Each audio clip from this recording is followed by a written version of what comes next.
Hello friends, আমি রাজু। আজকে আপনাদের সামনে একটি কন্ট্রোলার রিপেয়ারিং করব। কন্ট্রোলারটি 500 ওয়াট 48 ভোল্ট। এটি একটি ভ্যানের কন্ট্রোলার, খারাপ হয়ে গিয়েছে, তাই আজকে রিপেয়ারিং করব। এর ছোট্ট একটি ক্যাপাসিটার খারাপ হয়ে গিয়েছে, সেই ক্যাপাসিটারটা চেঞ্জ করব।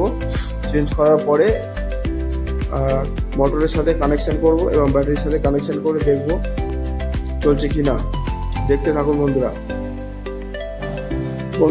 আমার এই টোটাল সেট আপ এবং ছোট্ট একটি দোকান বলতে পারেন, পুরো বাড়িতেই করেছি। আমি পুরো বাড়িতেই কাজ করি। ঠিকানা গোয়ালবেড়িয়া বাজার, বৈদ্যপাড়ার মোড় থেকে হেঁটে 2 মিনিট সময় লাগে আমার বাড়ি আসতে। আপনাদের আমার এই চার্জার এবং কন্ট্রোলার রিপেয়ারিংয়ের ভিডিও যদি ভালো লেগে থাকে, যদি কারোর খারাপ হয়ে থাকে কোনো চার্জার বা কন্ট্রোলার, তাহলে আসতে পারেন।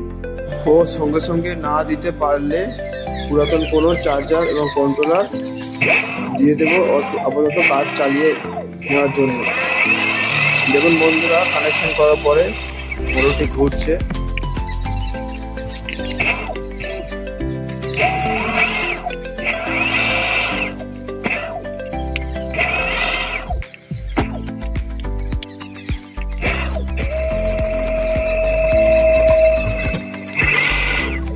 দেখুন বন্ধুরা, মোটর ঘোরার পরে অ্যাম্পিয়ার নিচ্ছে, মিটারটা একটু দেখুন।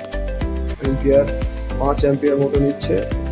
এই 4টি ব্যাটারি দিয়ে কানেকশান করেছি মোটরের। এই 4টি ব্যাটারি নতুন কিনে এনেছি বন্ধুরা এই রিপেয়ারিং করার জন্য। আর আপনাদেরকে হ্যারাস হতে হবে না বন্ধুরা। আপনাদের যদি ভিডিওটা ভালো লেগে থাকে তাহলে আমার চ্যানেলটি সাবস্ক্রাইব করবেন এবং আমার ফেসবুক পেজটি ফলো